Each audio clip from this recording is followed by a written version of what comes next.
Hi guys, time for another episode of Beyond Letters, episode 10. Two hands. Cannot do this anymore for future episodes. In this video, I decided to address some of the words that you have given me in batch 2, mostly. And in this case, it's words that are spelled the same, but depending on whether they are a noun or a verb, they might, and actually they will, change their pronunciation because a different syllable will be stressed. So the way I presented is basically like a game of tug of war. So as you can see, there is a woman who is pulling on one end, and there's a man who is pulling on the other end of a specific word. So in this case, if the woman is stronger and she's going to pull the word towards herself, it means that she's going to stress the first syllable more. And in this case, she is team noun. In the second group, if we have a man and the man is stronger and he pulls the rope and he pulls it, then the stress is more on the second syllable, which means the word is team verb. So in either case, we have a team noun or a team verb.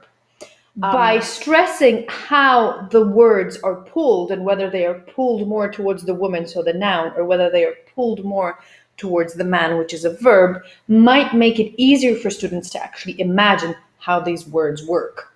I actually created this handout and then I used it the very next day with my students. So I'm able to tell you what actually worked in that particular lesson with them. So we looked at the first section. We looked at the rope pulling, the tug of war, and I explained the way it worked.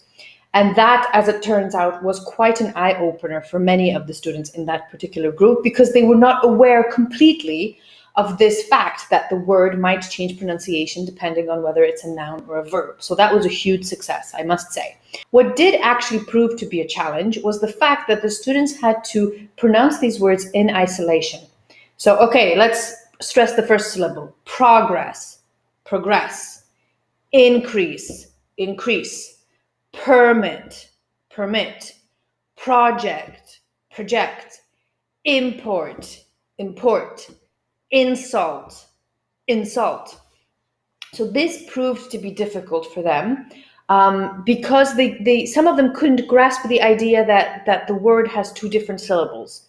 So I introduced clapping as in progress, progress. So you clap when you say the syllable. I introduced that. And I also did the hand notion just to kind of make sure this is when you're stressing. Progress, progress, increase, increase, and so on. Now it looks like I'm rapping or something. So basically, this was an issue. That's why with this particular group, we actually moved on to part 2, where the words are in sentences. So it's much better to grasp how the word is used because it's either on the left as a noun or on the right as a verb. So pairs of students, or one particular student, was to read both sentences and pronounce the words correctly. I see a lot of progress in your English. You need to practice in order to progress in English. There was a slight increase in sales last year. We need to increase our sales this year. You need a permit to enter the country. I permit you to enter this country. Can you upload my project to your computer? Project it on my computer, please. The import of tobacco has fallen considerably. We shouldn't import that much tobacco. This is an insult to my country. Nobody insults my country and gets away with it. So the students had to read these pairs of sentences, and we were listening to each other and checking, correcting whether they were saying the words, or in this case, sentences, correctly. There were some mistakes, so we had to go over the pronunciation again, and we had to come back to the first part, and I had to reiterate that, if it's being pulled very strongly by the woman, the first side, noun, second side, man. So it wasn't an easy pronunciation session, I can tell you that. It was quite a challenge, and my students are B2. The last thing you can do is move on to part 3, where the students come up with their own sentences on how to use the words. We have 12 words in total because it's 6 words, but they can be pronounced differently, so 12. So what I did is I asked my students to create their own sentences that would combine 2 different words together, or even the same pair of words in one sentence. And one of my students actually created a sentence that was, I permit you to give me that permit. He was extremely proud of himself, and we were also very proud of him.